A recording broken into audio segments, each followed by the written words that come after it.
Board of County Commissioners now in session. We'll begin with prayer followed by the pledge. Commissioner Jones, if you lead us in prayer, please. Yes, sir. Our Heavenly Father, we thank you today for this day that you've given to us. We thank you for the productivity, God, and the usefulness that you're going to give us in the time that we're about to spend as we make decisions about our present and our future for all the residents and citizens of Franklin County. Father, we thank you for knowledge and discretion today. In Jesus' name, amen. Amen. I pledge allegiance to the flag of the United States of America and to the republic for which it stands, one nation, under God, indivisible, with liberty and justice for all.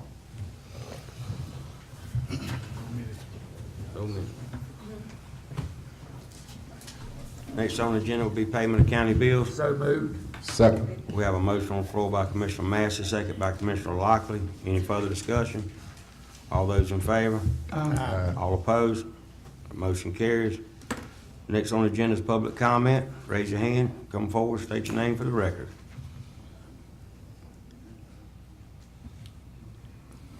Mr. Chairman and members of the commission, I'm Rick Watson, Florida tax collector. I have a check to return on interest earned on the tax account this year. Last year, I spoke to the bank. When I took office, we were getting 0.1%, and they've raised it to 1%. So the amount is $3,490 returning to the county. I should have some out of my budget account, but the security costs are to be borne by the constitutional officers, and I haven't gotten a figure from the courthouse about what those figures will be. So, Then the difference of that will be returned to Okay. Thank you. Thank you, Mr. Watson.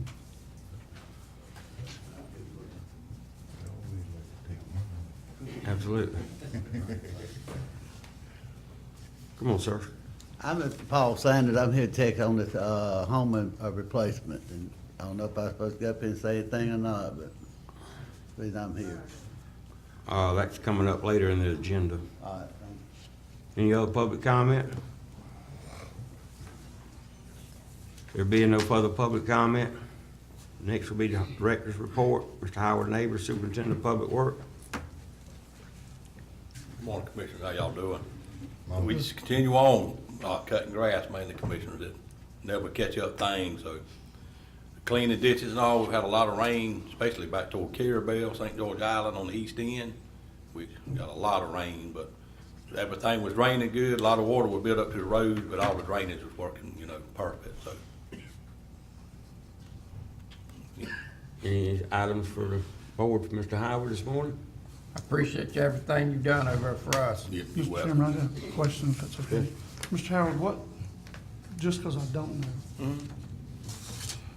what is the steps we take, or how do we know what kind of material we're putting down if we're fixing roads? Is that, I mean, I'm not questioning you. No, I just don't know. yeah, no, we People get- always we- asking we me, get a why certified- we're doing this versus that, and I just don't know yeah, the answer. we get the certified lime rock from Perry, which we was getting some from Mariana, but which it was real fine lime rock, which it didn't have much gravel and stuff in it, which once you put it on the road, if you get a little rain on it, then it just turns to mush. Right. So, Okay. yeah, that's the difference in it. Okay, I was just asking, because like I said, people have asked me the question, I didn't have a Yeah. clue, so. Well, a lot of, on St. George Island, you got a lot of flooding that goes on. Some people don't want the roads built up because they don't want the water standing in the yard, they want the water in the road. But once you got a lot of traffic, it don't matter what kind of lime rock you got, it's gonna beat out and it's gonna get mushy eventually, so. Fair Yeah. enough, thank you. Any other commissioner comments from Mr. Howard this morning? They don't do no more of that 57 chill. We can't get, I think that place is shut down, but for the last 2 years, we haven't been able to get none of it. Which that's about the best stuff we got, was that 57. Any other commissioner comments from Mr. Howard? Thank you, Howard. Keep up the good work. Next will be Mr. Fonda Davis, Solid Waste Director. Good morning, Commissioners. Morning. Don't have much for you this morning, just to let you know that we did, Parks and Recs built the press box for Kendrick football field. So that's looking good. We are gonna finish it up as the year go on, we're gonna put a top on it and close it. But we did get enough to announce the games. Mr. Chairman, you all did a good job on that. Thank you, Fonda. Commissioner. I appreciate that. Thank you. I know we all do. Mr. Chairman, I got a question. Fonda, do you know ETA on the oil collection containers and all that stuff? Containers is on site. They're on site. At the landfill, Okay, yes, sir. okay. Just need to get up with, try to get somebody from the prison Mm-hmm. to build us a containment wall. Okay, okay, Yeah. sounds good. Yeah, and Joe, you still in conversation with Joe Crozier from ARPC about making sure we're doing whatever it needs to have to be safe or Yes. efficient? Yes. Okay, okay, sounds good. Yeah. Thank you. Animal control, I don't know if any of y'all got any calls. We've been having a problem here in Appalachia with dogs 4 in the morning running, killing people, cats.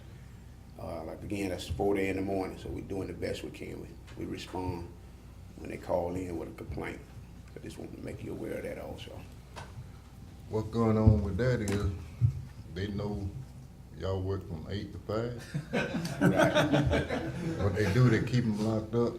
Yes, sir. 2 minutes after 5, they Let them Turn go. let them go, Yeah. and it's causing a problem, just like you said.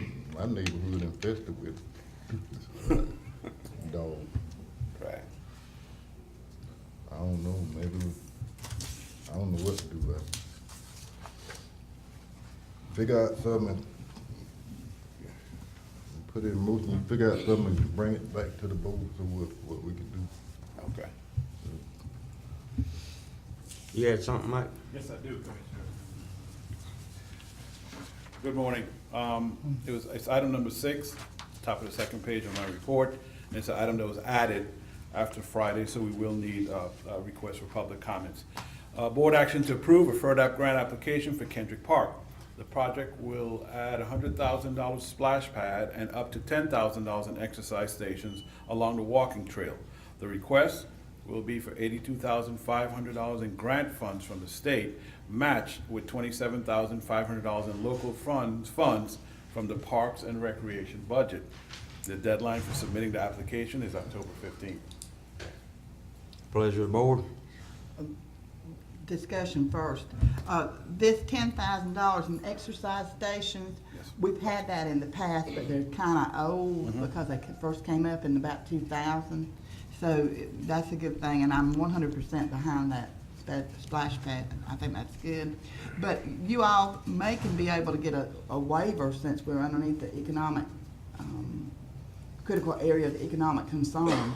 We may can get a waiver on that match. On the We match. always have in the past. Okay. So check on that, Michael. I will, and the exercise equipment, I think we're gonna try and ask the Department of Health for some assistance with that. So, I'm not quite sure. The health department helped us last time to do that. And they Okay. staged the different stations around that, Yes, so ma'am. that's good. I'll make a motion that we go ahead and approve this. We have a motion on the floor by Commissioner Sanders, second by Commissioner Massey. Any further discussion? All those in favor? Public comment. Oh, public comment, I'm sorry. Any public comment on this issue? We do have a motion and a second. All those in favor? All opposed? Motion carries. Thank you, Commissioners. That's it. Anything else from the commissioners for Mr. Davis this morning? Finally, I got one item. Some people complaining about us moving that recycling down here, and I understand fully why we had to do it. But also the complaint was that we need to start dumping our recycling bins more often. I don't know if you're aware of that or had any calls on that. Yes, sir. And see if we can take care of that for us. Okay. And get those things dumped. Uh, Go ahead. ABC school is now is getting an overflow From that. Commerce. We dump them at least twice a week, at least. Been in a conversation with a couple other people about trying to let us bring recycling and cardboard back to their property. One is, I hadn't talked to Mr. McEnroe yet, but I would love to see it back at the Piggly Wiggly.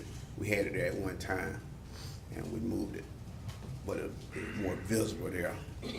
And also, I'd like to talk to Mr. Steve Rash about some of his property down on Water Street. So we just hadn't ignored it, we're moving forward, just trying to get somebody to agree. Thank you. Any other comments from the board for Mr. Davis this morning? Thank you, Father. Okay, thank you all. Next will be Ms. Pam Burnell, Emergency Management Director. Good morning, Commissioners. Good morning. I have 2 action items on my board report this morning. First run, request the board's approval of debris removal and disposal services contract is selected by the committee, and then the signing of their contracts. Number 1 is Crowder Guff, number 2 is Bergeron, and number 3 is Sierras. Pleasure of the board. So moved. Second. We have a motion on the floor by Commissioner Massey, second by Commissioner Lockley. Any further discussion? All those in favor? All opposed? Motion carried. Second action item is request the board's approval of debris monitoring service, contractor selected by the committee, and the signing of their contracts. We only had 2, but we did rank them. Number 1 is Tetra Tech, number 2 is Debris Tech. So moved. Second. We have a motion on the floor by Commissioner Lockley, second by Commissioner Jones. Any further discussion? All those in favor? All opposed? Motion carries also. I'll come back and get these. Great, they are. Yeah. I have to have 3 copies of every one of them. Any comments from the board for Ms. Pam this morning?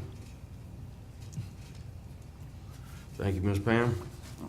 Next will be Mr. Eric Lovestrand, Extension Office Director. Good morning, Commissioners. I didn't have any business for you this morning, but I did want to just make mention of a workshop that we will be hosting for folks who have citrus trees on their property and grow them in their backyards. It's going to be at the Armory in the evening on Tuesday, a week from today. And we will have experts and research scientists there from the UF Research Center in Quincy. We'll also have some scientists from the Department of Agriculture there to mainly talk to folks about this disease that we have found in Franklin County now called citrus greening disease. So it's a chance for the public to come out and just interact with the scientists that know about this problem and get some more information if they'd like it. Let me ask you a question. Sure. On my tree, the fruit got smaller this year. It's half the size it normally be. Is that stuff edible? The fruit does tend to get smaller as that disease progresses over a 2 or 3 year period. It drops early and it starts to get a bad taste to it, sour taste, but it's not anything harmful to people to eat it. It's just not a good fruit at that point, basically, as the tree starts to decline. Yeah, and your tree was one that we did get a positive result on, yep. So I need to cut it down. That would be probably a practical thing to do. It's not going to survive much longer anyway, and the longer it's there, the more opportunity it has to kind of spread that disease from the insects that feed on that tree and then move to other trees nearby. Okay. Yeah. Yeah, I have my 2 cents. This is a pervasive disease throughout Apalachicola, maybe other parts of Franklin County, but I have a lot of citrus trees in my yard. I was very proud to be a Floridian and be able to plant citrus trees, and I'm very disappointed and upset that this disease has gotten into the county because all my trees are infected. I've already cut one of them down, and yes, the signs are the fruit is smaller, the leaves, it'll lose some leaves, the next crop of leaves will come out, they'll be smaller, maybe some dead branches.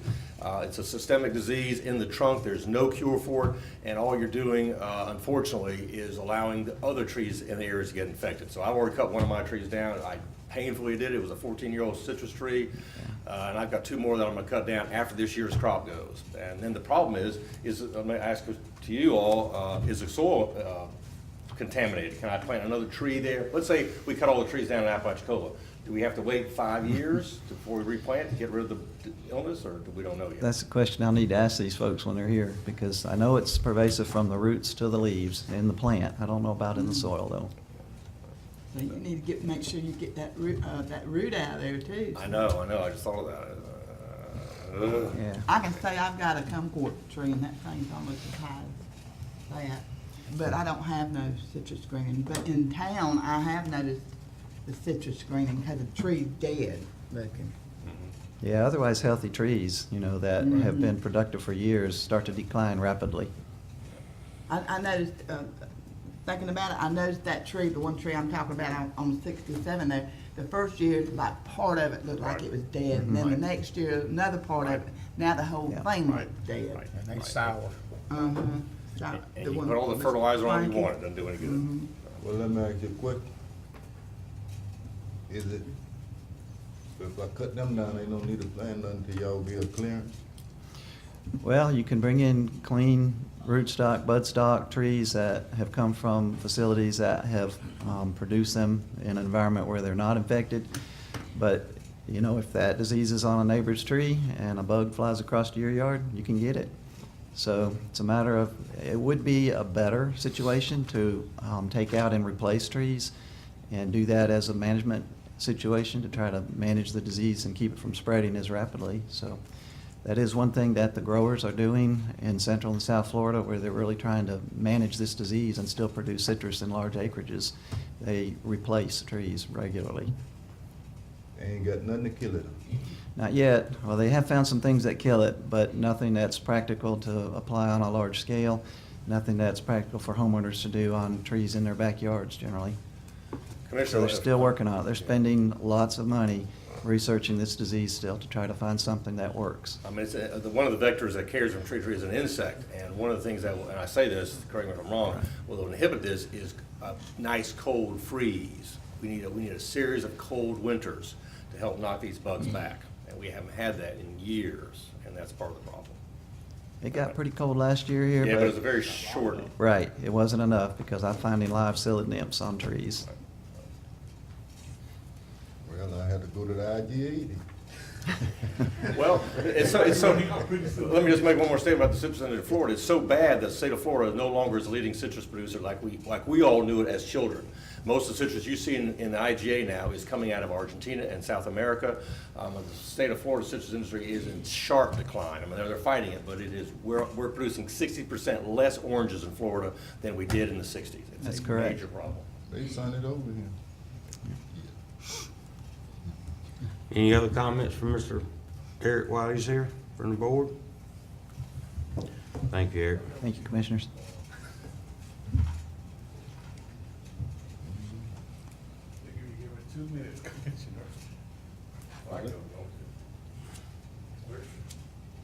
Next on the agenda will be Ms. Deborah Belcher.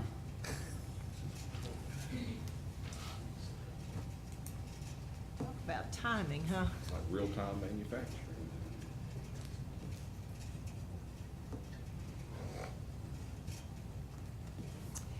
Well, good morning. I expect that at the next meeting, we will have the DEO agreement for the additional funds, CDBG funds for the East Point Fire Project. That's my expectation based on conversations I've had with them.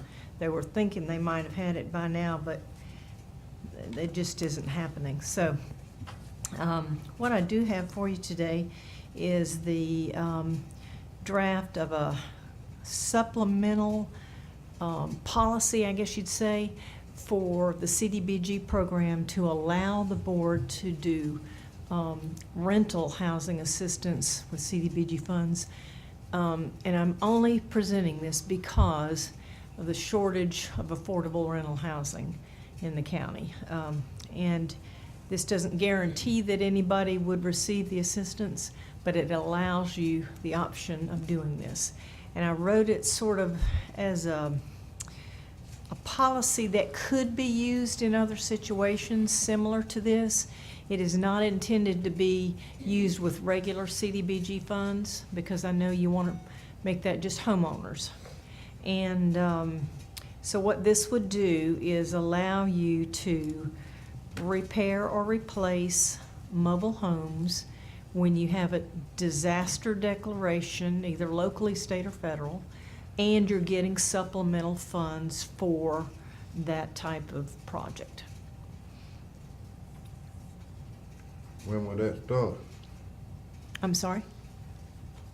We don't have that now, so when, That would be, you would be able to use this policy for the upcoming money for East Point. what about the rest of the county? Well, this policy you could use, for example, I've worked in other places where they got disaster funding for housing.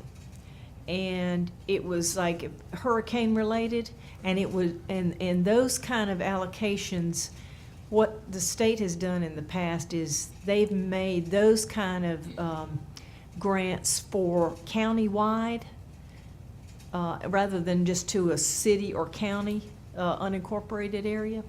So this would put you in position to use this should a hurricane happen and you got a boatload of money and you wanted to use some of it for rental housing. It does not mandate that you use it, but you have to have a policy in place in order to do that kind of work. And this gets you in a position to be able to do it. And it does require a mortgage similar to what we have with homeowners.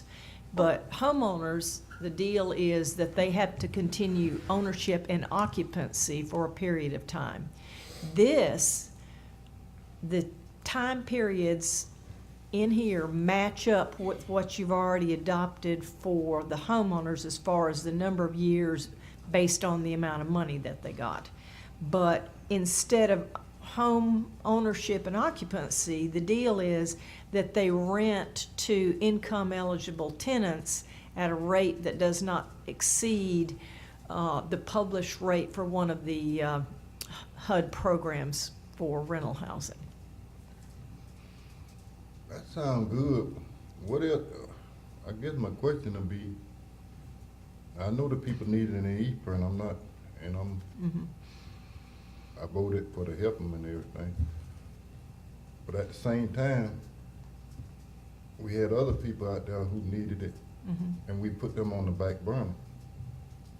If they got something out there where you can do both of them at the same time. These funds are always appropriated specifically for an event. Like, for example, this East Point Fire money is being awarded to the county only for use in the East Point Fire Zone. However, if, let's say, a hurricane occurs and you got a disaster declaration and that money was to be used for housing, and sometimes sometimes they'll say you have to use it for housing, sometimes they'll say certain percentage for housing, sometimes they'll say we're not telling you what to do with it as long as it's storm related. So it depends on the allocation of money that you get. But anytime you have to do anything relating to housing, you need a policy in effect. And so this policy, I tried to write it so it could be used for other things too. And so you'd say, in this case, for example, the East Point, that money isn't taking anything away from the rest of the county. It's only being awarded for East Point. So therefore, you could use this policy to do rental housing, rehab, or replacement in that area. If a hurricane came, for example, and you got money for countywide use, then you could use this policy in the city of Apalachicola, for example. But I'm trying to find out what can we do, like on normal stuff. Like the people already, we had a waiting list. We already had a waiting list, and the disaster that took over, I understand that part. That should be. But in the meantime, another disaster could come and another, because you never know the future. Sure. But the people who was down there in the beginning, God forbid, but 4 and 5 disasters come in 5 years, right behind each other. So the ones who was there 6 years ago, right now, the way it's set up, they're gonna have to wait till all that's over with. Yeah, I guess my question is, what can we do to work both of the projects? As far as the CDBG program, there isn't anything you can do right now. There's nothing you can do. Okay. I can tell you, though, that I have plans in place to take care of the $50,000 county leverage for this project. And I'll talk to you later about that at another meeting. But I really want to try to not use the county SHIP funds for the leverage on the East Point project. And I think I have something worked out to take care of that. Well, I just wanted you to tell it on the air, cause people be asking us, well, what about me? You know, what, you know? Yeah, yeah. And I need to, Yeah, this doesn't do anything to take away money. I mean, yes, we could have applied for a $700,000 small cities grant that could have been used elsewhere, but I don't know that we would have gotten it. I actually, we did submit the application just to cover our bases in case this money didn't come through. I mean, I could compare what the score would be with the others, and if you wanted to give up this money, but that would be your only choice. no, I ain't trying to get nothing, Right, but I just right. wanna, It- people asking Yeah. me questions. Yeah, I guess they asking the rest of us. Oh, yeah. Sure. They asking all of us, so we need to know something to tell them. These restrictions on rental, on the use of rental property, or rental money is, or money for rental use, is coming from the federal government. It's nothing, you can't waive it, you can't impose it. If the federal government allows you to do it, then you can adopt a policy to do it, but if they don't allow it to be done, then it can't be done. And basically, on your standard CDBG, it can't be done. So we're only getting this allowance for this special emergency. I will say, Commissioner, my career with you all, almost 30 years ago, we received a special CDBG allocation from, I think it was Alberta, I forget the name of the storm, and we used that money for a reshelling program. It was almost $1 million, and that was back in the 80s. So you do periodically, we all do periodically get the opportunity, and we have to take the money that we get with whatever strings attached, because that time that money was specifically for oyster recovery, and we had a reshelling program, we had a small loan program going on. This was in the either early 90s, and Deborah was involved. We actually administered, Mark Carrington and the county administered the program ourselves in-house. And it had some other opportunities that we've never had it since. So we just have to wait and see when a federal disaster comes, okay, what can we do and what can we get? And in this case, it's housing. Let me ask a question. Why are we addressing the rental housing rehabilitation replacement program policy? And I understand the board needs a policy. And then mixing it up with what we're trying to do for the people of East Point. I don't understand why we have to do them all at one time. I mean, I'm here to address, and I think the board wants to address the issues we have in East Point and getting these people replacement homes. Why do we have to adopt this policy? I read through a lot of this policy last night that you wrote, with the information that you sent out, and there's too many variables in it for me. The county may or may not do this, the county may allow this and not allow that. So you're putting a lot of onus in the policy on the board, and I've always tried to treat everybody equally. And I don't like the may or could or should, I want a policy that says this is what we can do and this is what we're gonna do, and not have all these things in here about the county may, the county shall, and then you get people calling us saying, well, it says in your policy that you can do it, but then are you gonna do it for everybody? So I don't really agree with some of the things that are in the rental housing and rehabilitation why do we have to address both of these at one time? Well, Right now, I want to concentrate on getting the funds from DEO and helping these people in East Point, myself. That's my opinion. I know we need a policy, but we don't have to do it all at the same time, I don't think, unless you've got a reason for that. Well, some of the units in East Point are rental units. Right. And so the money that is coming, some of the justification for that money is for rental housing. So the money that's coming includes for rentals. So therefore, to do rental units in East Point, we need a policy. And I can change the wording on this. What I was trying to do was to make it so that you're not locked into doing rentals. That, for example, if you said, we're gonna prioritize homeowners, and if there's any money left over, we may do rental housing. Let me ask you another question. Is all this rental property in that one location? because the way I interpret the policy, it could be on Magnolia Bluff, as long as it's a rental property and somebody was displaced, then it could be way over there and not in that location. Okay, so here's how this would work. The policy is for wherever the declaration covers. Which is that area in East So Point. in this case, that money is only for East Point, therefore this policy would only apply for East Point. Now, when you say East Point, that's a big location. No, the East Point Fire Zone. Okay. That's all that money is for. So the award that you're going to get is going to be limited to that East Point Fire Zone.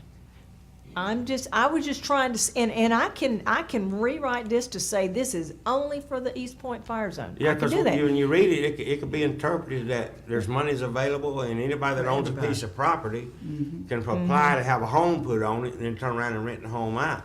I own property, can I apply to get a trailer and then turn around, and, as long as I abide by the guidelines of the policy, rent the trailer out? I mean, to me, that don't really Okay, well, make good sense, because anybody in Franklin County that owns property is gonna want a new trailer to put on it, free of charge, and then rent it out. well, my I intention. mean, that's the way yeah. I understand what your Okay, intention was. but the last some sentence clarification of the first paragraph says, the last sentence of the first paragraph, Okay, hang on, I got to pull all your stuff up, because okay, right now I'm on the county web, the meeting agenda here. Let me see if I can find all this stuff. Okay, the last paragraph. last sentence of the first paragraph. Okay. First of all, it's prefaced by saying that, you sometimes, I mean, if you get disasters that wipe out rental housing, Right. you're already in a bad situation before that even happens. So it says for disaster relief grants, that's all this is for. The county may allow funds to be used to rehabilitate or replace storm-damaged affordable rental housing if permitted by the terms of the CDBG grant award to the county. So we're talking about a fire here. This ain't got nothing to do with a storm. It is a locally declared declaration, though, and that's what the East Point fire money is for. Okay. Does I think that, it needs to be put in there, though, the East Point Farm. I mean, Well, we she's could giving write us a that. broad- This is a broad policy for the board's policy in future years, right? Right, you can use it for that. I was just trying to, I always like to do things if I'm gonna write a policy, I like to write it so that you get your money's worth out of it. You can use this policy if something else happens. We don't have to do that. I just thought I was doing you a favor, but Well, maybe I not. understand, but I think people are gonna misinterpret this board policy that you've written, that They will. we're not Mine. specifically working with the people in East Point that were burned out. Well, let me ask you a question. Well, the grant, it only applies to CDBG disaster grants. And those disaster grants, in this case, they're not calling it a disaster grant, but the allocation that's gonna come to you says that it is because of the East Point fire, and it is only to be used in that zone. And if you got a future disaster grant, and that disaster grant says we're going to award you money for housing. But Ms. Bill, you keep on saying rental. We have a policy for homeowners already. Okay. Now, I guess this rental, it got to be just for the land, because they're gonna get, the people gonna get a trailer, right? And no, The not people if Who gonna get the trailer?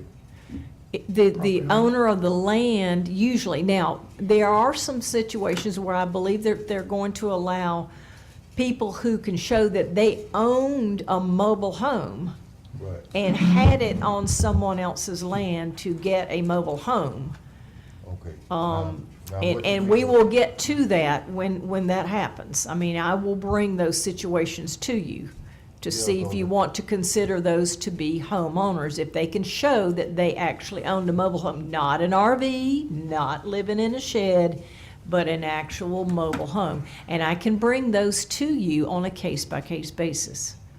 Okay, well, I guess maybe we'll Understand it better by and by.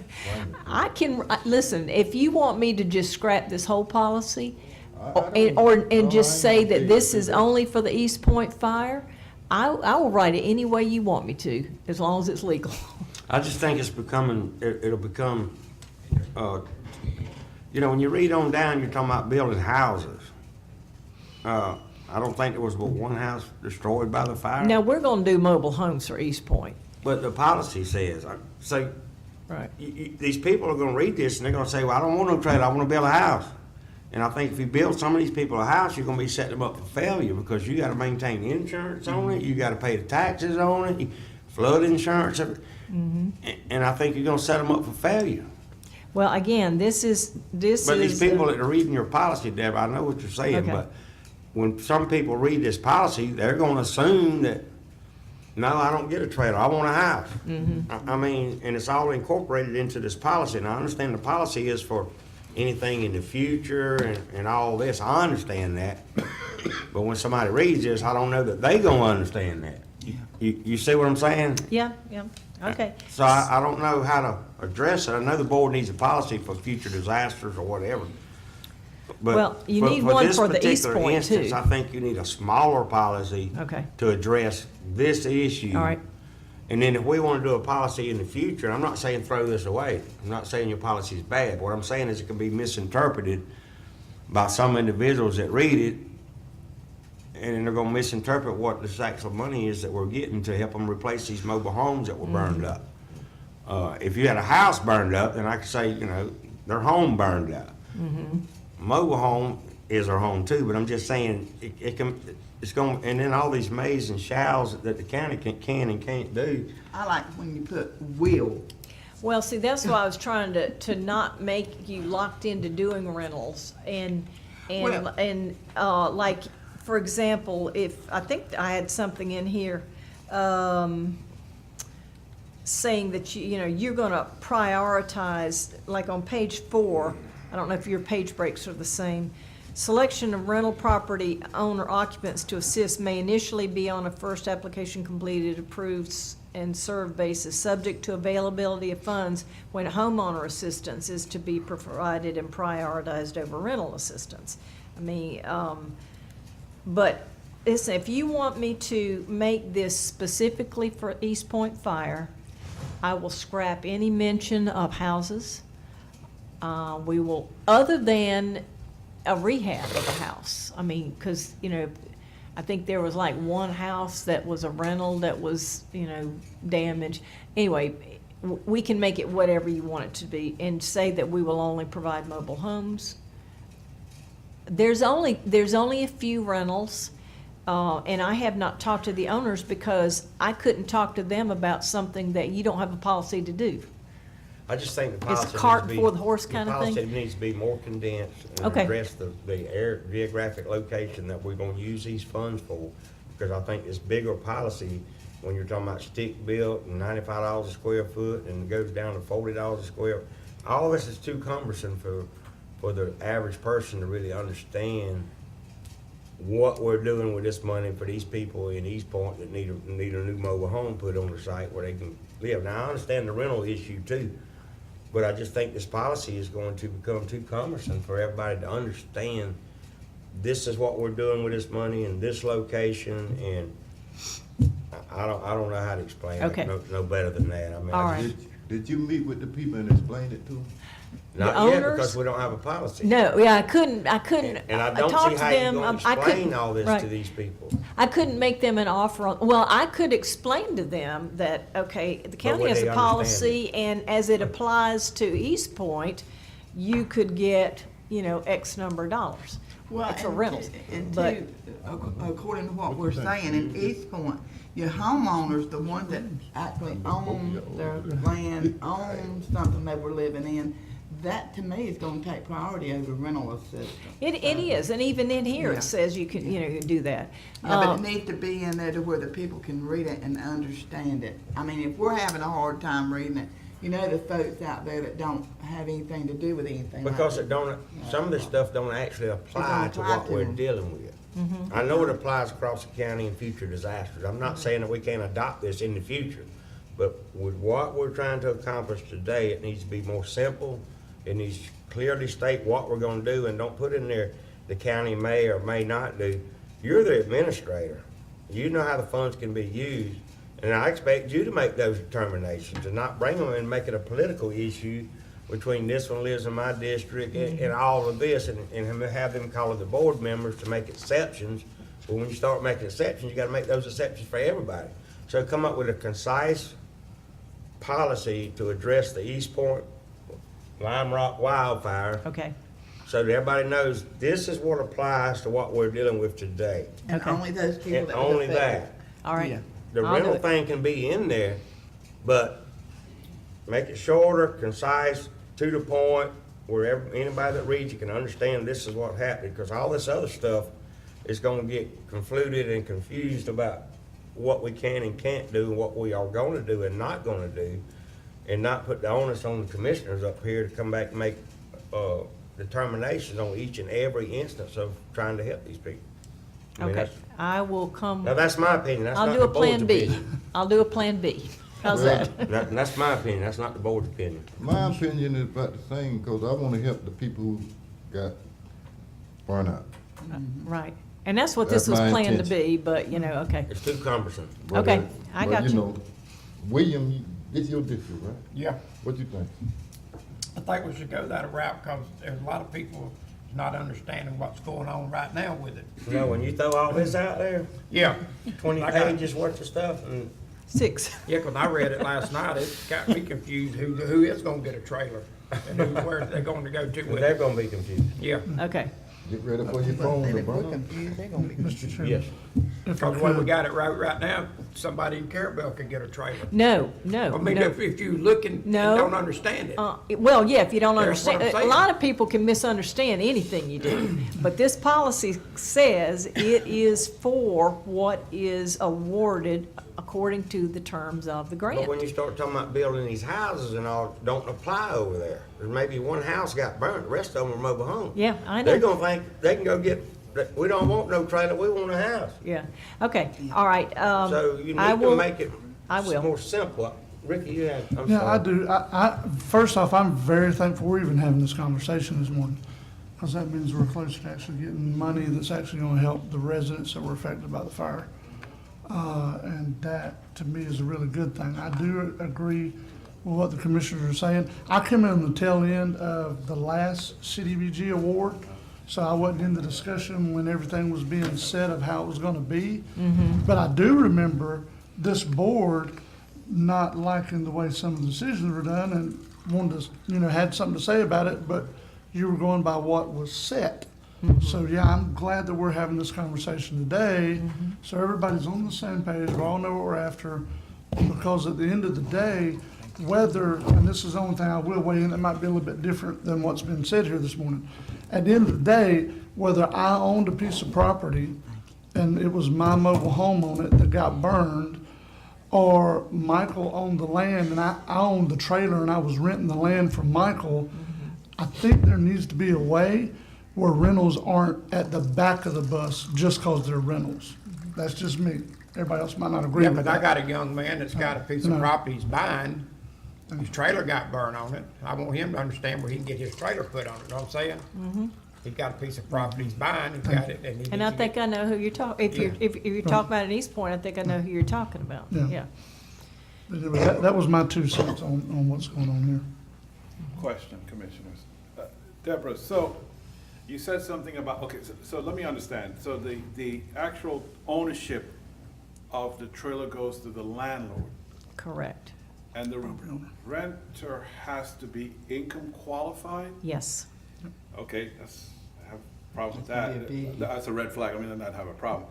The next thing, Well, What- because no CDBG funds go to properties that are not occupied by low to moderate income people. okay, so let me picture you a scenario. So I'm the landlord, I get the trailer, and I sign this agreement or whatever.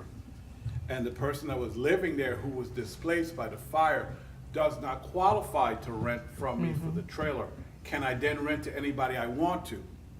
Okay, the way I wrote this is, if the tenant's still there, and they're income eligible, then they sort of get like a first right of refusal. If they're not eligible, then no. But they would not have gotten anything anyway. That tenant with CDBG, now, there are other funds, you GoFundMe, all those kind of things, those don't have the strings attached. But if it's CDBG money, it has to be for income eligible people. That is a federal requirement. I get that, but then now you have a landlord that signed an agreement, has one of these trailers, and he can't rent to the one that was displaced, so who does he now rent to? Someone that's income qualified. Yeah, but suppose that person wasn't displaced, Commissioner, suppose that's. I understand, but that's the way the rules read, that's what he's gonna have to do. And he's still allowed to rent it, Yes. even though he got it through CDBG, Yep. he's allowed to rent it to someone that was not displayed by the fire, is that what you're saying? Right. I got a question pertaining to that. But income qualified. I got a question pertaining to that. In this scenario Michael's painting, does the property owner have to be economically qualified to get the trailer? No. No, because it's tied to the occupancy of the mobile home and a rent control for that. That's what the owner, that's the strings that the owner, and it's not mandatory. The owner, if the owner doesn't want to do this, they don't have to do this. I understand, but if the property owner, which in the real world scenario, is probably gonna have more income than somebody that's renting. If they don't have to economically qualify, then why does the renter? I just, it Okay. might not be right, I just don't understand that. Because the owner is going to be limited to charging a certain rent level. And that's the strings that the owner has to take on. Keeping it rented to, each time a new tenant comes in, they have to be income eligible, and then there's a rent limit. Again, you don't have to do this if you don't want to. You No, don't no, have to. Well, I'm not trying to blow But- it all up, I'm just trying to understand. Yeah, You know. but that's the deal with rental, is, in other words, the benefit, yeah, you can say that the owner gets the benefit in terms of an asset. However, there's a mortgage attached to it, Right. just like when a homeowner does one of these things. And the owner's strings are rent it to someone who's income eligible and not more than X number of dollars a month, and that's a published rent that HUD has. And so, and it's their obligation to document that every year, and failure to do so is considered a default. That was another one of my questions, is reading through this. Somebody has to go through annually and document that he's rent the income eligible. Who's gonna do that? Well, I'm planning to retire in about 3 more years, but up until then, I'll do it. No, this is on a 10-year plan here. I know, if it's a replacement, if it's a replacement, These yeah. rentals is Yeah. becoming more and more I mean, complicated. you may be doing you may not do more than 1 or 2 of these things. Mr. Belcher, the one I got, he's buying the property. I have it paid for, probably in a year or so, year and a half, he's gonna have it paid for. So he's gonna get a trailer put on it. Yeah, and we can count that as an owner occupant. Absolutely, Okay. because he's buying the Because property. he owned the home at the time of the fire, even though he was Right, renting the He had the property. home at the time of the fire. He's buying the property from his sister, and he likes a little having it paid for, 'cause he's put in for the trailer, so he'll be able to get it, right? Yes, I mean, Okay. unless you Yeah. want, I- unless the board says by policy, no, no, no. Okay, But that is available. you That- answered my question for me, Yes. so he'll be able, okay, Let me ask, And that could be, that we could call that one an owner occupant. okay. let me ask a question, what's gonna get my head cut off later on. But, what gonna happen if down the road, you get the trailer now, and maybe down the road, the people get paid for their trailer? They'd get paid for what, I'm sorry? If they get a trailer now, then they get a full settlement, I guess is what, Oh, yeah. you talking about like a rental or a homeowner? Homeowner, period. Homeowner, renter, anybody? I don't know. I do not know.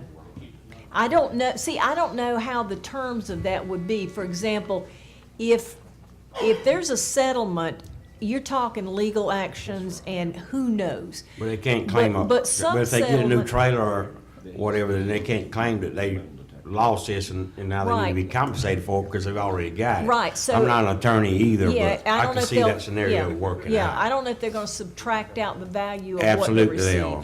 In my opinion, they are. I mean, I would think so, but you know, I don't know. I don't either. It- But I think- there's a difference between, for example, on federal funds like this, there's something called duplication of benefits. And we're supposed to check to see, so that somebody who already got, I'll give you examples of some I've handled in the past. Okay, hurricane money comes and people have gotten FEMA awards. Well, some of the FEMA is for temporary housing and loss of contents, things like that. We don't count that. But then if they got money that was specifically for damages to their property, one of the more recent ones I did, it was very common for them to get like, I don't know, it was like $15,000. Well, they had to show me what they did with that $15,000. And if they had already spent it on the house and the house was in decent enough shape that we were going to rehab it with the CDBG money, that was fine. If they had spent it on the home, but it was still, you know, it wasn't fit to continue and we were going to replace it, again, that's fine because we can show that they spent it for what the money was intended for. However, if they couldn't show what they did with that money going on that house, then we had to subtract that and they owed that amount of money as a contribution to the project. Now, Anyway, I'm just giving you, that's an example, but that's with federal funds, it's called duplication of benefits. Do we need to do a motion to direct Ms. Bell to, Debbie, do we need to do a motion for you to change this over to just I know what you specifically want. these point five? I know what you want. Okay. So however you want to handle it. Okay, that's how Mr. we Chairman, want I to got do it. one more question.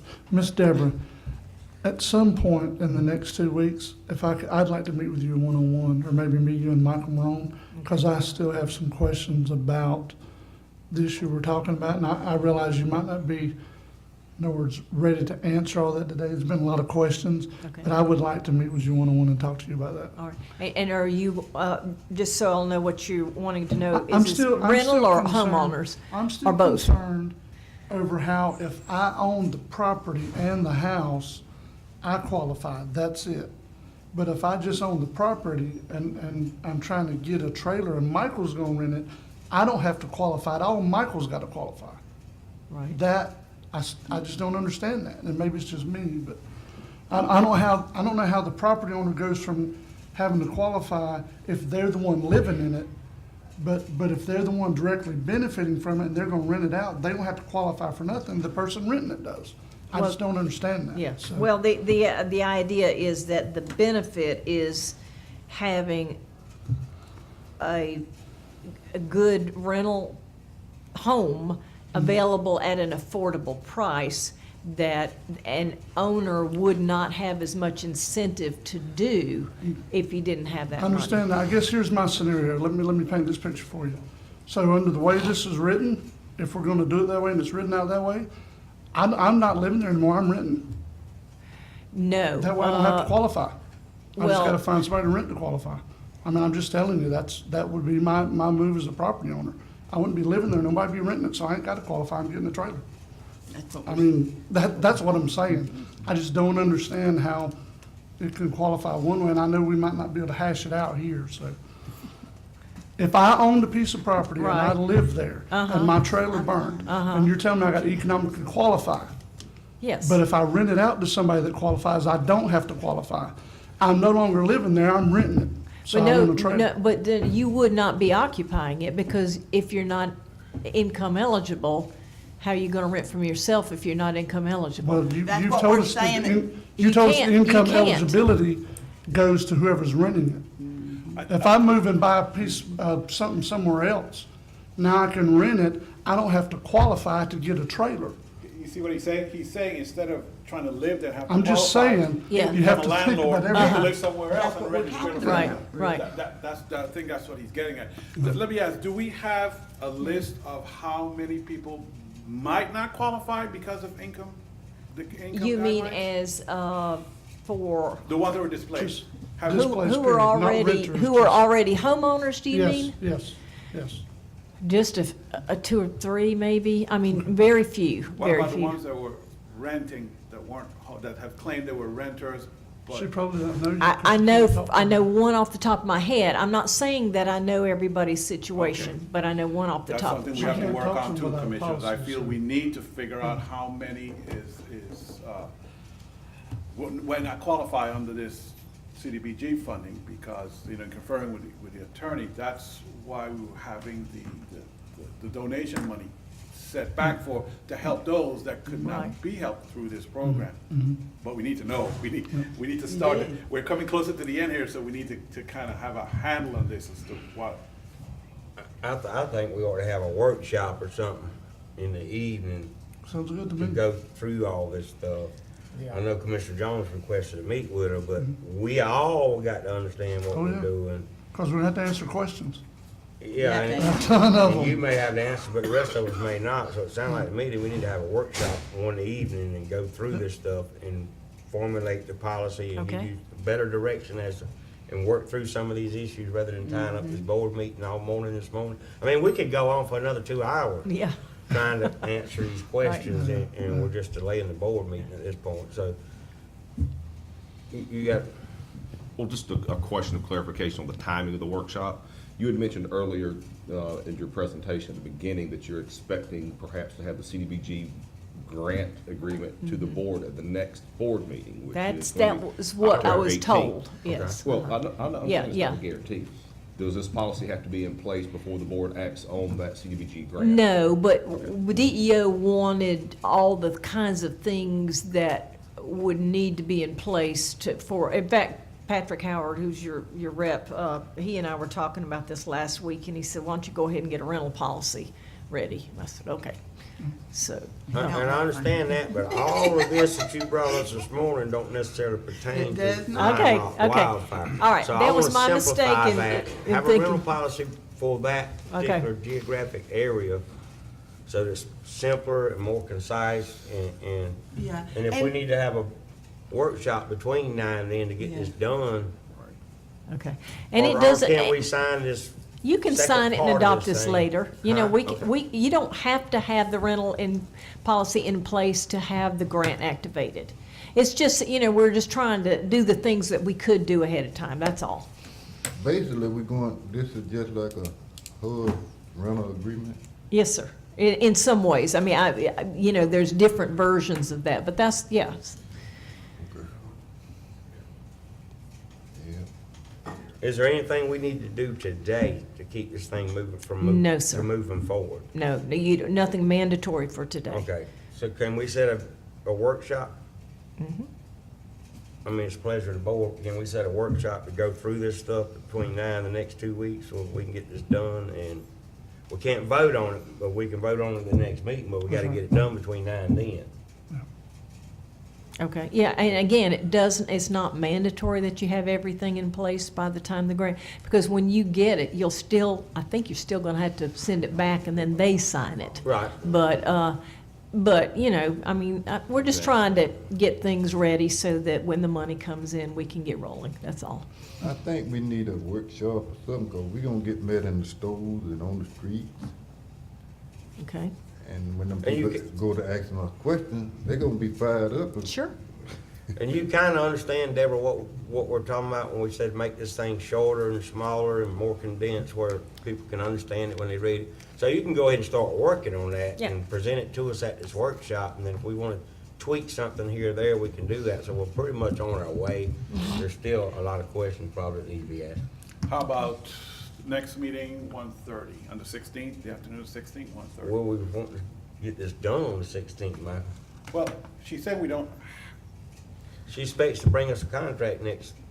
yeah, but she said we didn't have to have it ready then. I think with the workshop, and we could even do on the 16th, we could do a workshop and then a special meeting, attorney, so that they can, after the workshop is over, to go into special meeting and then actually ratify whatever they agree to. That's too soon?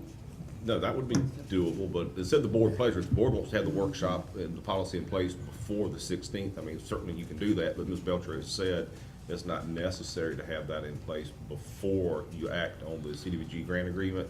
So it's board pleasure, we can do at your pleasure, we can have Mike schedule a workshop between now and the 16th, or you can have a workshop and/or a special meeting on the 16th and take care of it then. I thought you said you had to send this back and they have to sign it too.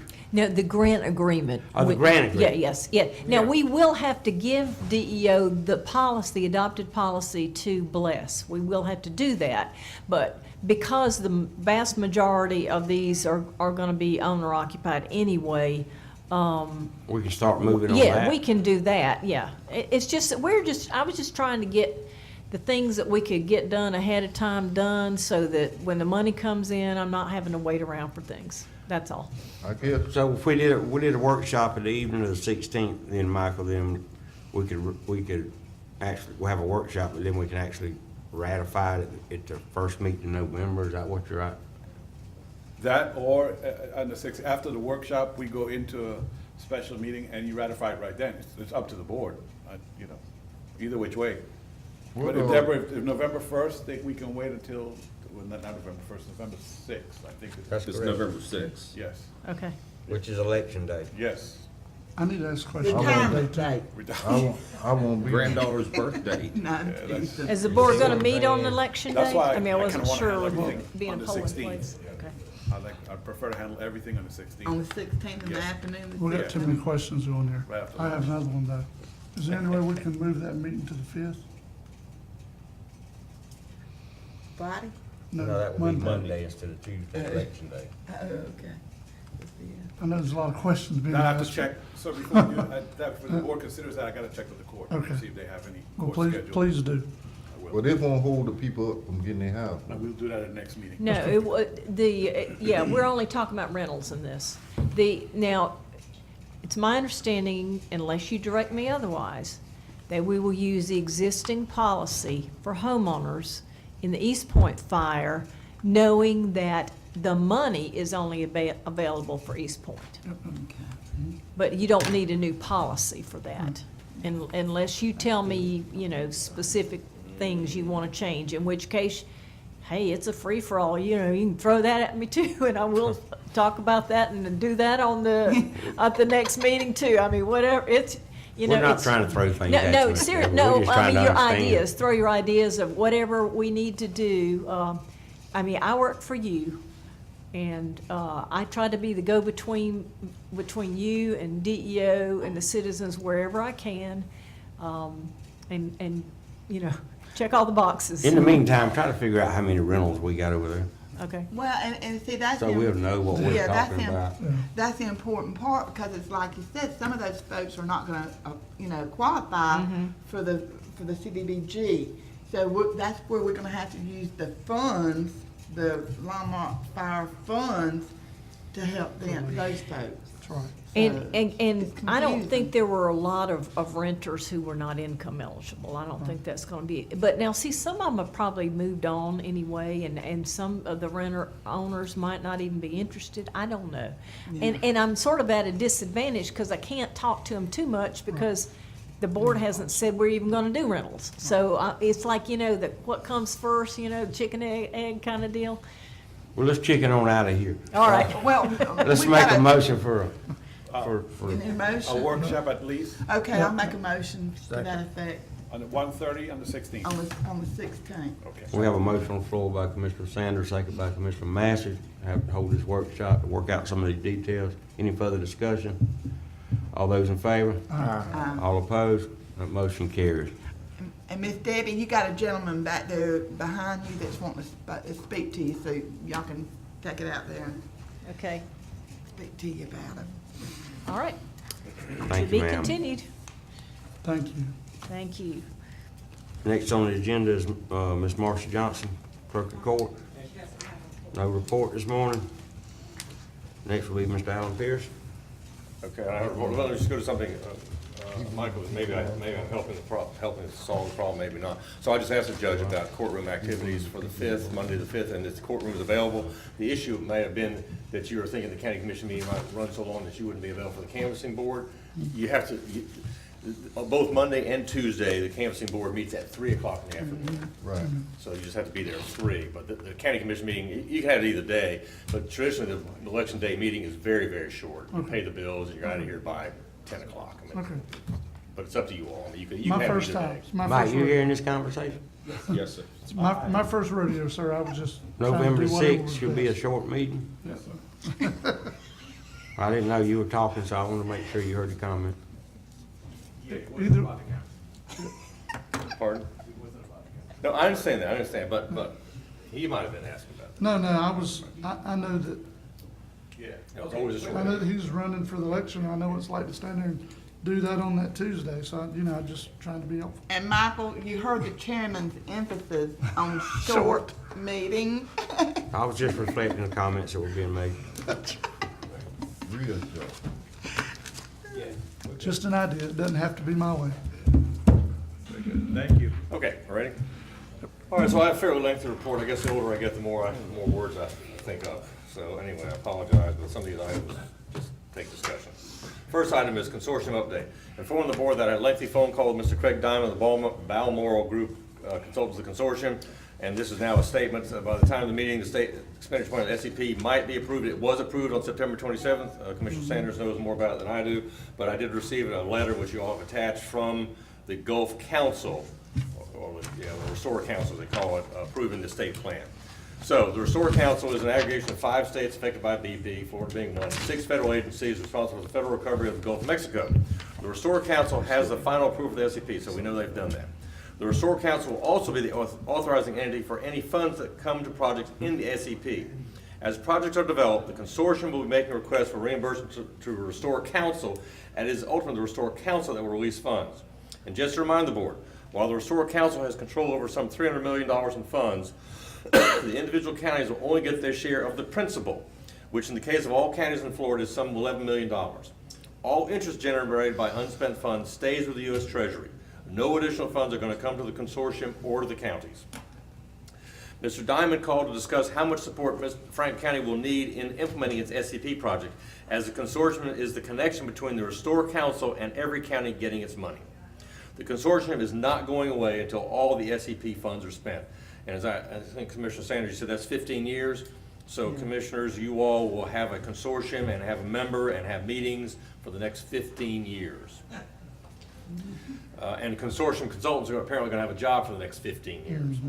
So I told Mr. Diamond that the county does not need a lot of help with the administration of our projects, but I told him that some of our timelines might change. And so part of our discussion was the process for amending the project in the SCP. If Franklin County needs assistance developing or managing its projects, then the consortium will be the entity to assist. But in our case, it appears we will not need assistance. Our projects include a new EOC, but the county, and I got this confirmed by Mr. Diamond, the county will be able to design, bid out, and build a new EOC using contractors of our choosing, so long as we go through a bid process. Well, we know we're going to do that. The consortium will review and ultimately recommend approval of our request for reimbursements, and then forward them to the council for payment.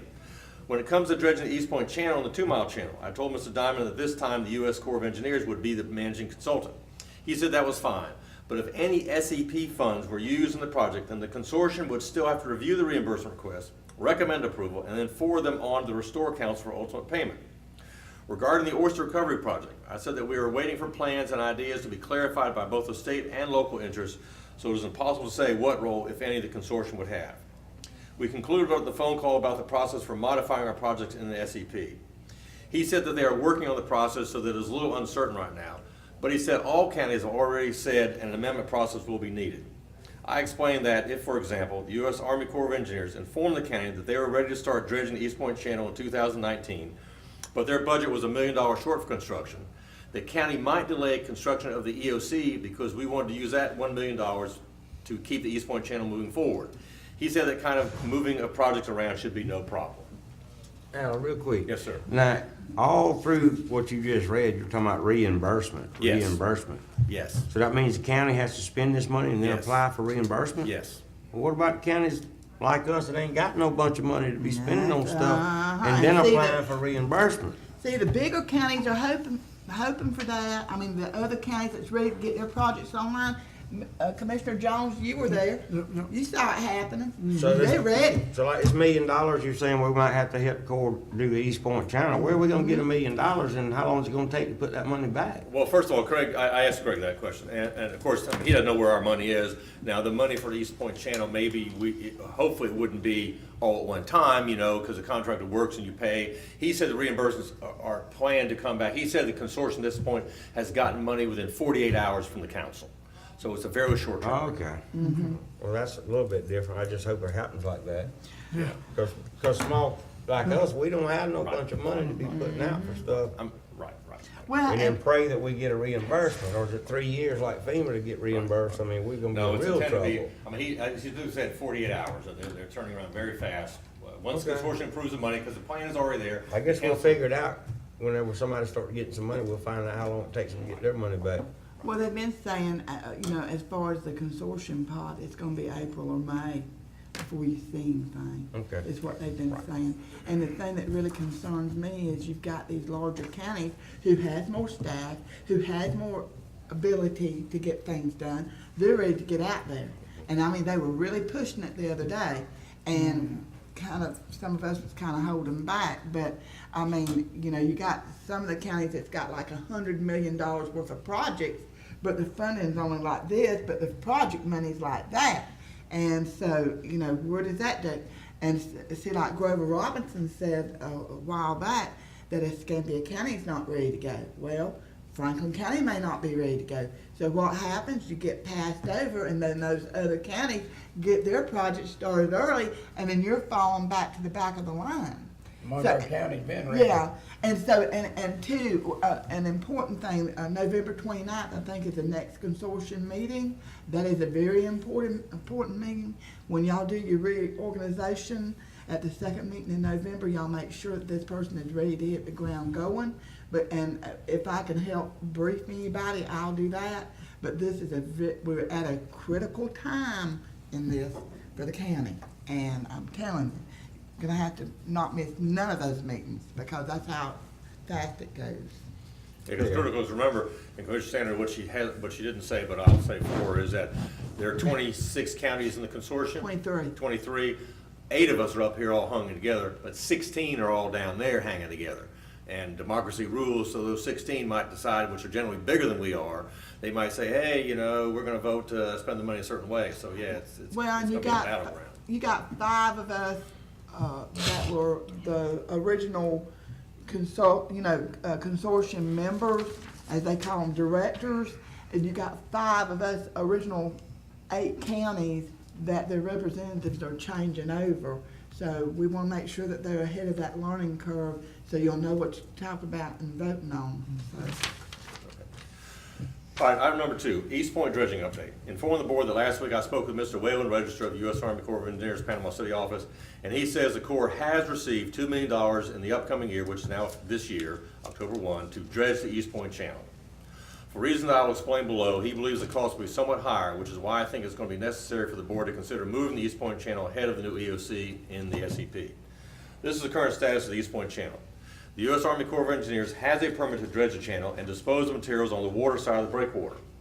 The Corps has designed the disposal area to be surrounded by geotubes to hold in the spoil, and then plant the area as if it is a marsh environment. The problem has come out that the geotubes the Corps has used in other projects have underperformed, to use Mr. Register's term, and have created maintenance liability issues for the Corps and the local sponsor being the county. Essentially, if the berms fail, the mud goes back in the channel and you haven't accomplished anything. The Corps is reevaluating the construction of the berms. Mr. Register said the Corps has issued a task order to a consulting firm called Anchor QEA to help design a better solution. Mr. Register said that if the proposed construction costs of the redesigned disposal are higher, the Corps will then have to reduce the extent of the dredging because they have no additional funds. I said the county would not want that to happen. We want the full extent of the channel dredged, and so I told him that might be possible for the county to provide some additional funds to keep the project on track and at the size it was originally designed. He appreciated that and said he would keep that in mind. He said they were hoping to have the results of the analysis of this new disposal design done by the end of this year. And if everything is favorable, he hopes the project will start in the summer of 2019. So as we hear more from Mr. Register, the board may want to consider which project it wants to do first, dredging the East Point Channel or building a new EOC, and make the appropriate project the first to be funded in the SEP, because as Commissioner Sanders just said, it's likely the first round of SEP funds will be available this spring or summer of 2019. So hopefully in December, we'll hear a more accurate report from the Corps of Engineers, and then we might need to modify the SEP. Because essentially, Commissioners, we're gonna get $11.2 million, every other county's gonna get $11.2 million, but the consortium isn't gonna get $300 million all at once. The consortium's gonna get the $300 million over 15 years. So everybody's gonna get $1 million, well, there are 23 counties, so somebody's not gonna get any money the first year, but between the first and second year, everybody's gonna get at least $1 million. In our situation, so we had calculated, and I'll tell you now, it's probably way too little, $1 million from the EOC. So we're gonna get $1 million, that was our first project. So we may not have the money to do anything but $1 million worth of something, and that may be the amount of money we need to do the East Point Channel. I'm thinking, and I'll tell you all this, I'm thinking that we need to move forward with the East Point Channel as soon as we have an opportunity, and then the two-mile channel, and we need to put that money, make that money available, because that's, I think, of a bigger public interest right now. But we'll know more in December. Okay. Number 3, board action to authorize Avcon to go out to bid on the construction of the first 2 phases of the airport access road. And this is something that should have been, that I failed to get electronically, so I apologize. The access road will provide access to the T-hangars and fuel farm for vehicles, and will keep vehicles off the ramp and away from the airplanes. The road is proposed to be built in phases, which is okay with FDOT because of the possibility of cost overrun, as many construction projects are coming in well over budget according to Avcon. And because there also is an issue of a wetland encroachment on one section of the road. They're working that wetland encroachment out, so it's not gonna interfere, but we gotta work it out. In the board packet, and I'm sorry, this is not true, in the board packet is a series of drawings showing the access road in which 2 segments are reckoned to be bid out now, and which we bid out later. The bid packet will also include prepping of the first phase of the industrial park, so that will be more appealing to possible tenants. With board approval, the project will be bid out before the end of 2018, with construction starting in 2019. All costs are paid for by the DOT grant and board action. I apologize, Commissioners, I not only didn't get a new one, I didn't get a big one. But you all are familiar with the access road. It runs on the backside of, I apologize for this, it comes off the existing access road on the backside of the T-hangars and along the fuel farm connecting into the road that led to the old work camp. That'll be new construction, a new road that'll provide access so the cars and vehicles will not be driving on the taxiway.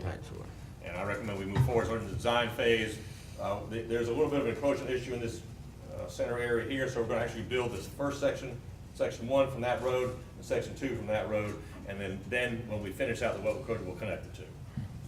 Pleasure of the board. So moved. Second. We have a motion on the floor by Commissioner Lockley, second by Commissioner Sanders. Any further discussion? Now, let me, how long gonna take them to get them wetland issues?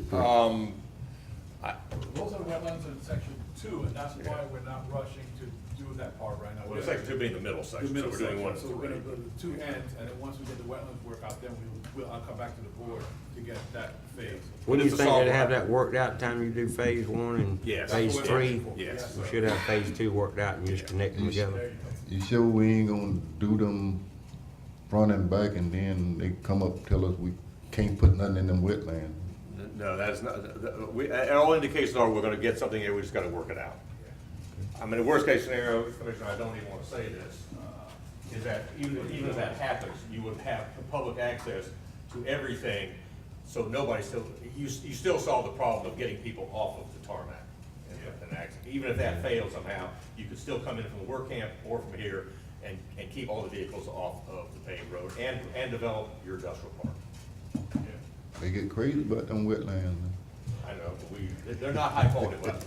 They were offered by the U.S. Army 40 years ago. We do have a motion and a second on the floor. All those in favor? Aye. All opposed? That motion carries. Okay, item 4 is sort of a surprise. To me, I wasn't expecting any more of this activity, but apparently we're going to have it. Acquisition of additional lots on Alligator Point. Mr. Miles Anderson, the senior mitigation official for DEM, called last week to say the state is interested in purchasing more lots on Alligator Point in a mitigation effort to reduce the risk of damage to houses in future storms. The lots will become county property. I have spoken to Commissioner Sanders, and we both agree that the first priority should be the acquisition of the fire station so that the Tom Roberts Road can be extended, and then acquisitions around that section, and then, so that's number one. I read too fast. Second priority would be acquisitions around the section of the road that's currently under repair.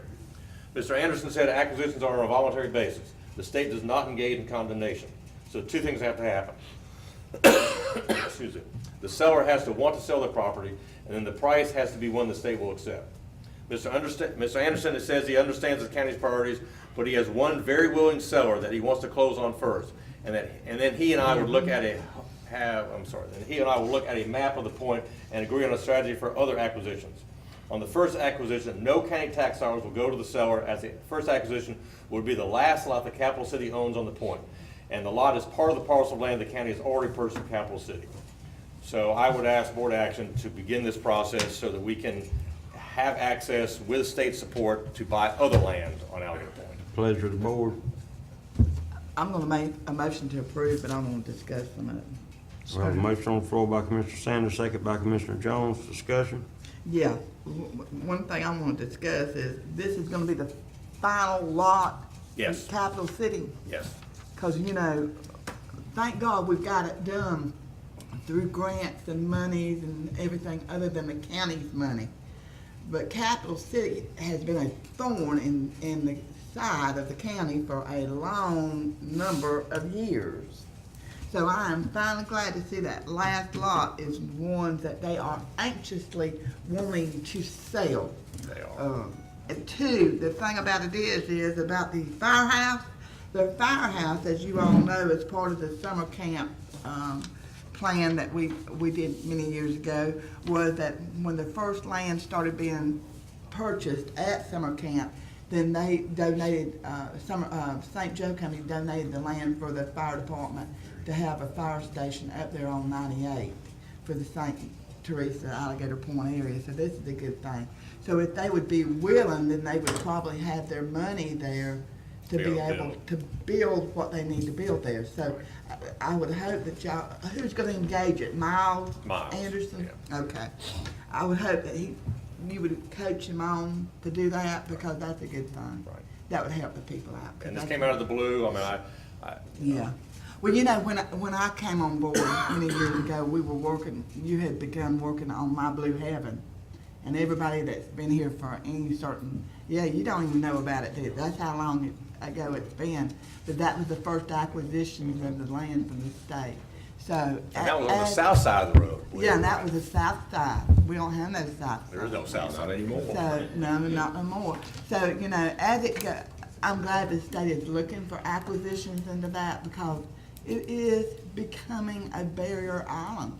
And, I mean, it's coming that way. If you look at pictures from the 1980s, and then you look at 1990s, and then you look at today, some of the spots aren't even 200 yards wide in there. So, anyway, that was just my comment.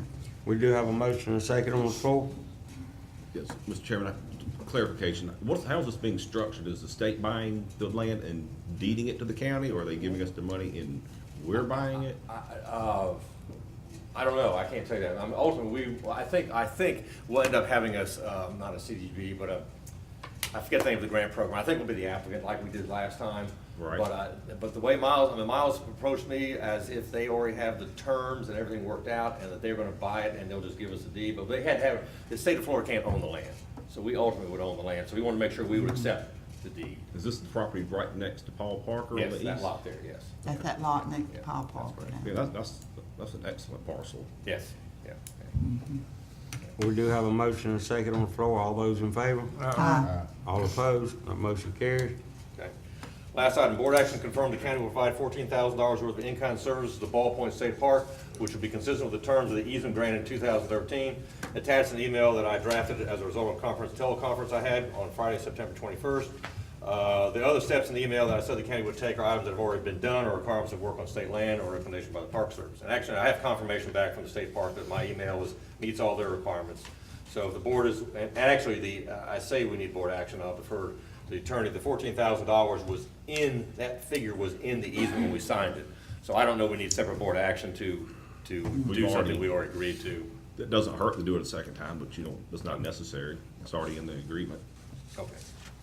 Well, I've told you all, and so we'll be working with the state park on projects that they want to see. Any of the board members have anything else for Alan?